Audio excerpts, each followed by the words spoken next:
started with a statement, and we'll take questions at that time. Well, you know, obviously it's a very difficult loss.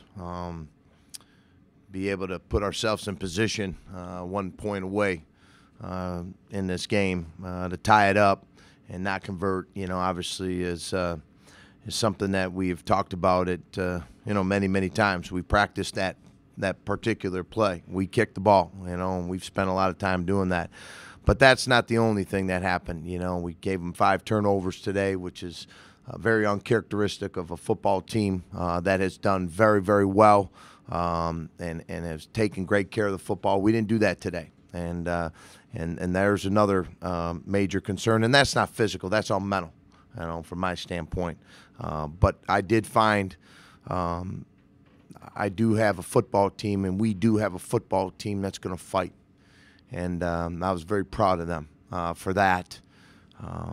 You know, Chaz was, you know, he made some plays today when things didn't quite weren't quite there for him. He made those plays, and it was great to see. We went on it. We were 4 for 4 on 4th down, which were huge in this game to keep us in it.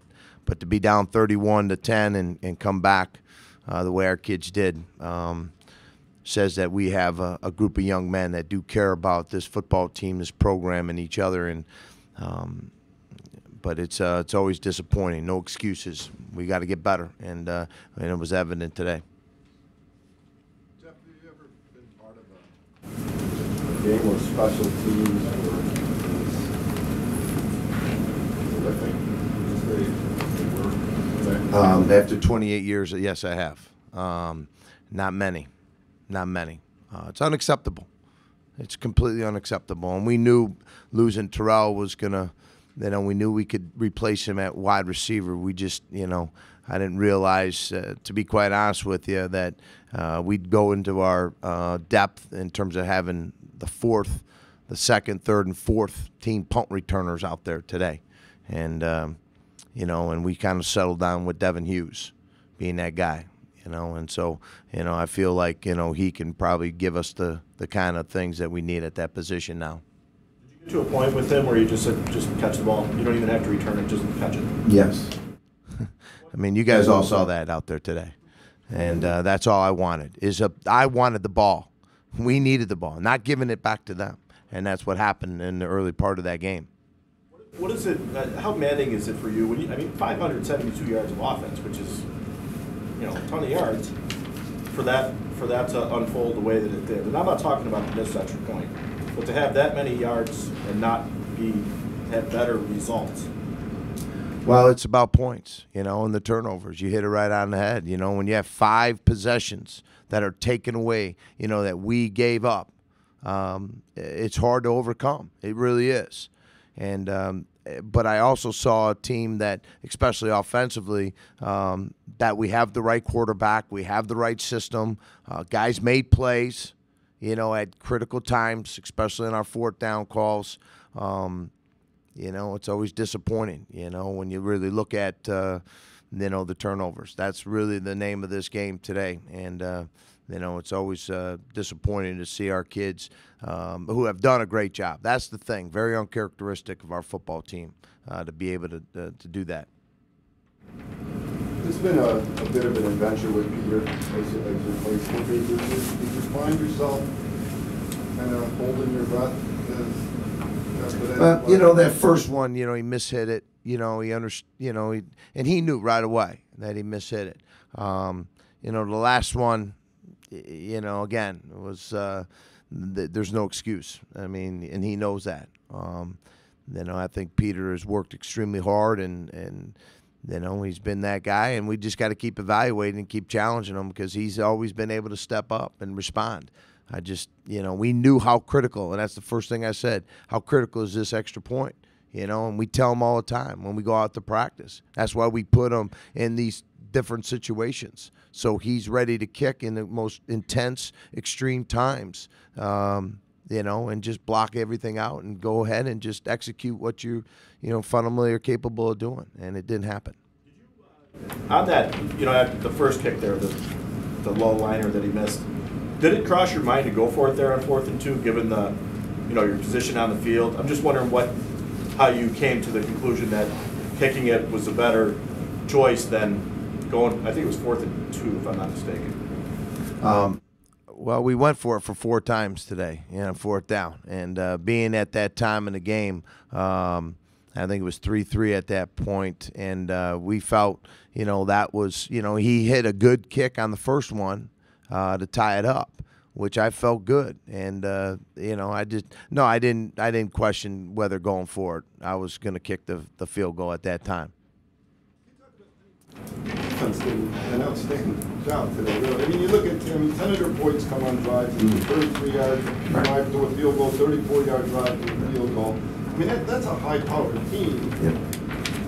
Yeah, I was very proud of the way our coaches and our defense really kept us in the game, and being in those kind of situations, short fields, and after they stop them, and they're punting back, and we're putting our defense right back out there. It showed great resolve and great mental toughness for those kids to be able to step up and do the job they did today. I mean, last week they had almost 700 yards of total offense.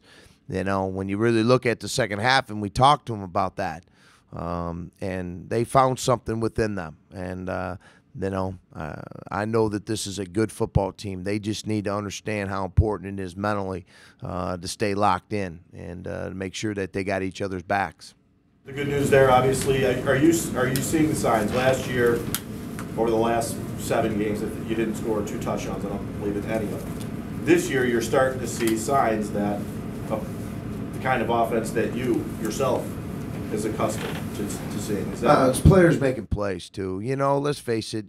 Plays are plays. It's the players executing those plays that really matter more than anything. And and I feel like we have a guy at that quarterback position and a running back. Bo had another 100-yard game. We couldn't muster up 100 yards total of offense, in the rush game. And then to bounce back after the Temple game just tells me that the kids really understood that what happened a week ago was not going to define our team or our season, and they bounced back. And then, to be able to keep them under, they were about 300 yards, says a lot about our game plan, the way our kids handled understanding the profile of Northern Illinois, taking away their best players and best plays. And I thought we contained them today, and I couldn't have been more proud of the way our defense responded. Absolutely. We're developing, we're growing, we're becoming a closer team. We needed a win. I knew it after, the Ball State game, and then you come up with a big win against OU, and then you just don't, really get where you wanted to be in the Temple game. This today was a critical game. Absolutely. And you can't recapture these moments, but I felt like our kids were able to get us back to get 1 point away from tying it up and potentially going to overtime, And then the other thing is we scored 4 touchdowns in the fourth quarter. Now, 3 touchdowns. 3 touchdowns in the fourth quarter. Just says a lot about our offense and the way those kids responded in a very tough situation. What happened on that play? Yeah, he got shook up. He got hit in the head and felt it was a little bit more in the middle of the back than it was up in the neck. But you could only imagine what we were feeling at that point. And I said, you just think of these last 2 weeks. You think about the OU win, and then we lose one of our great members of our 58 team, Jack Bear, and then we don't have a very good game against Temple, and we lose Terrell Jackson, and then there's Stephen Means laying on the ground. And you're just sitting there. Hoping that our team was gonna stay together and keep their poise and composure. And the greatest part of that whole moment was that Stephen got up and walked off the field by himself. Terrell on the sideline with you guys. Yes. Jaleel Mercer's best game. Boy, he came out playing some good football. I agree with you. It was a good sign to see the big guy, really step up his game. He was getting off blocks. They were trying to block him, but, you can just see that that's where we think he can be every single week. And, we've been working with him. And sometimes the light comes on a little later for some guys than others, but we know he's got all the full capabilities to be a great player, and he showed that today. Coach, what'd you say to Peter after the game? you know, it's important that we as coaches and leaders and mentors, you know, understand in the heat of the battle, choose your words wisely. And I've always been known to do that. And nobody felt worse than Pete.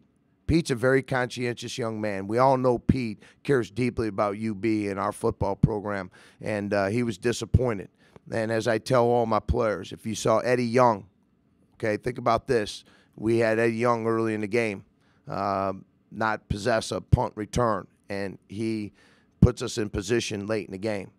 So you just got to stick by them. You just got to keep believing in these young men and keep letting them know we're not going to turn our back. I'm their football coach. I'm the leader of this program, and nobody's going to turn our back on anybody in this football program. And I just gave them, look, Pete, you're going to get a chance again.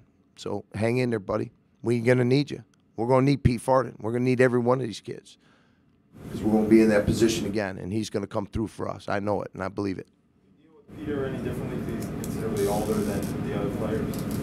Not really. You know, I mean, Pete's a very mature and responsible young man. He's a great competitor.